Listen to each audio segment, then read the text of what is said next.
эфирда Татарстанның көньяк-көнчыгыш шығыш хәбәрләре. Студияда Лилия Шафигуллина. Исәнмесез бүгенге программада. Улровн өлкәсенең Сарны шәһәрен азат иткәндә бәрелешләрдә катнашкан Әлмәт районында Бөек Ватан сугышы ветераны Анна Трофимова белән хушлаштылар. Машинаңны дөрес урынга куй, югыйсә штраф түләвең ихтимал. Лениногорск автоинспекторлары парковкалар буенча рейд үткәрде. Мөмкинлекләре чикле машина төшләр урынына аерым игътибар бирелә. Кеше тормышы машина запчасте түгел, җәүләргә һәм булачак машина йөртүчеләргә юллардагы ваемсызлыкларның нәрсәгә китерүен күрсәттеләр.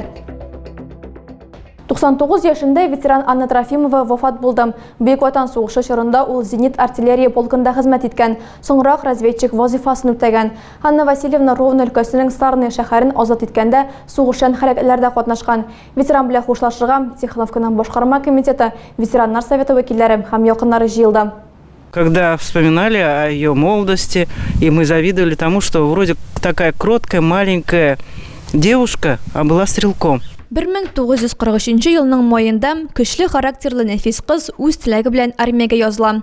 Курслар тәмамлангач, Анна Трофимованы Көнбатыш Белоруссиянең зенит артиллерия полкына җибәрәләр. Закламый ул разведчик була һәм Ровно өлкәсенең Сарны шәһәрен азат иткәндә искиткеч нәтиҗәләр күрсәтә. Анна Васильевна бөек җиңүгә кадәр хезмәт итә. 1946 елда туган ягына кайта, кияүгә чыга һәм 2 балага гомер бирә. Сугыштан соң беренче елларда колхозда хезмәт куя. Соңрак янә корал алам. Ханым пенсиягә чыкканчы 14 ел Татнефтьнең саклау оешмасында эшли. Әле күптән түгел генә 15 октябрьдә Анна Васильевна 98 яшын билгеләп үткән иде. Бүләкләр һәм җылы теләкләрне ул кулына җиңү байрагы тотып һәм күкрәк тулы медальләр белән кабул итте. Ул чакта аның янына район башлыгы Тимур Нугуманов та килгән иде.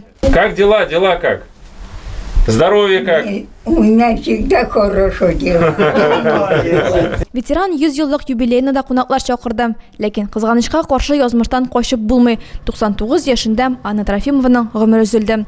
Аның белән хушлашырга башкарма комитет, ветераннар советы вәкилләре һәм Түбән Кама башлыгы Рамил Бадретдинов килде. Анна Васильевна җиңүгә керткән өлеше өчен 2нче дәрәҗә Ватан сугышы ордены 1941-1945 еллардагы Бөек Ватан сугышында Германияны җиңгән өчен медалем, Советлар Союзы маршалы Рокоссовскийның рәхмәт хаты һәм башка бүләкләргә лаек булган кеше.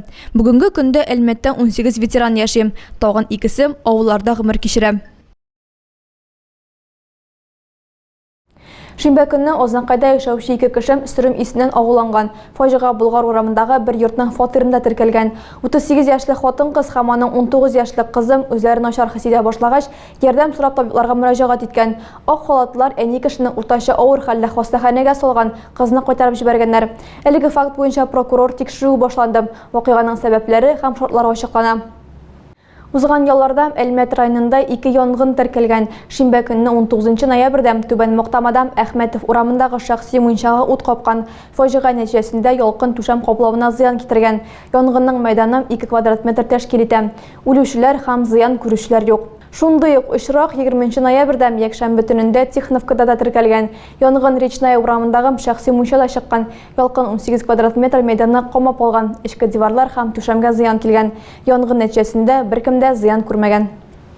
Дөрес урынга куелмаган машина өчен 5000 сум штраф. Лениногорск автоинспекторлары рейд үткәрде. ЮХИДИ хезмәткәрләре махсус билге белән җиһазландырылган сәламәтлекләре ягыннан мөмкинлекләре чикле машина йөртүчеләрнең урыннарын алучыларны аулады. Тукай урамындагы күпфункцияле үзәк бинасы янында Лениногорскиның машина йөртүчеләре үзләренең транспорт чараларын еш калдыра. Ул уңайлы урында учреждениягә керү юлы алдында урнашкан. Монда инвалидлар өчен тукталыш зонасы да каралган. Ул махсус билге белән җиһазландырылган. Бу урынга сәламәтлек ягыннан мөмкинлекләре чикләнгән кешеләрдән башка беркем дә машинасын куя алмый. Ләкин ашыгычлык яки игътибарсызлык сәбәпле кайбер машина йөртүчеләр юл хәрәкәте кагыйдәләрен боза. Честно, когда остановился, не заметил, а места не было. Поставил буквально на 5 минут, вот забежал.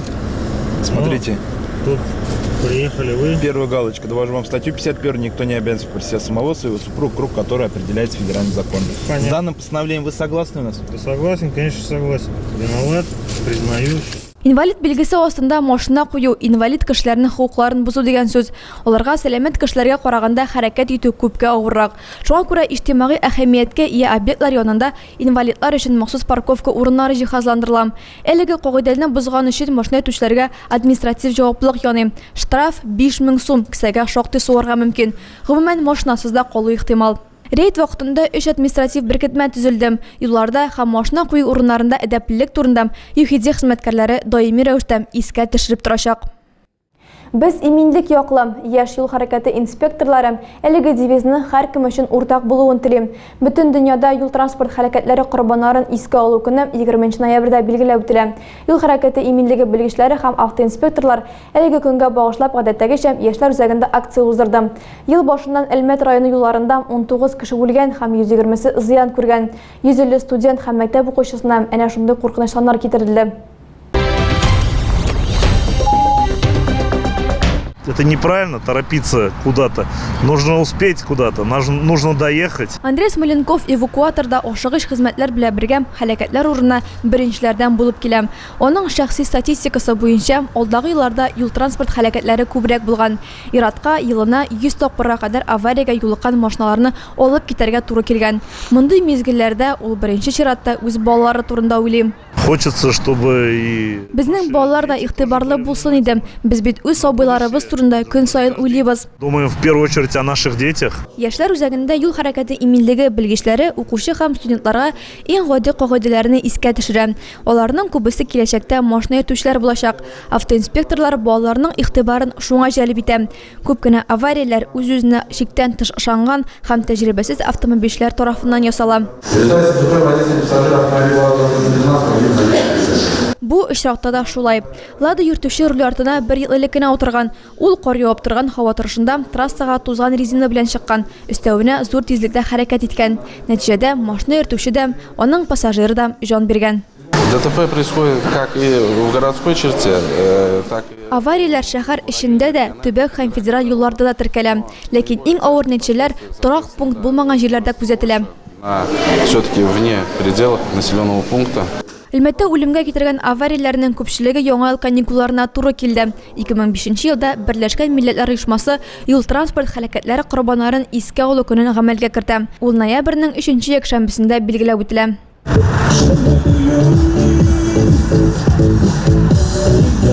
Машина йөртүчеләр һәм җәяүләрнең юл проблемаларына игътибарын 40 яшь инспектор эчтәлекле бию белән юнәлтте. Что мы сами их учим, что дети должны напоминать.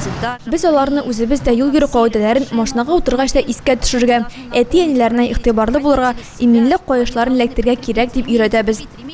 Безопасности, чтобы жизнь была безопасной. Яшь юл хәрәкәте инспекторы якыннарына иң гади куркынычсызлык кагыйдәләрен үтәүнең мөһимлеге турында гел сөйләп торырга тиеш. Зәй районында яшәгән рядовой Дмитрий Милочкин һәлак булганнан соң батырлык ордены белән бүләкләнде. Аның геройның әти-әнисенә тапшырачаклар. Егетнең туган мәктәбендә исә аның истәлегенә сугыш яндан почмагында стенд һәм экспозиция оештырганнар. Хәрби операциядә һәлак булган Дмитрий Милочкинны ул укыган поручик мәктәбендә әле дә юк саналар.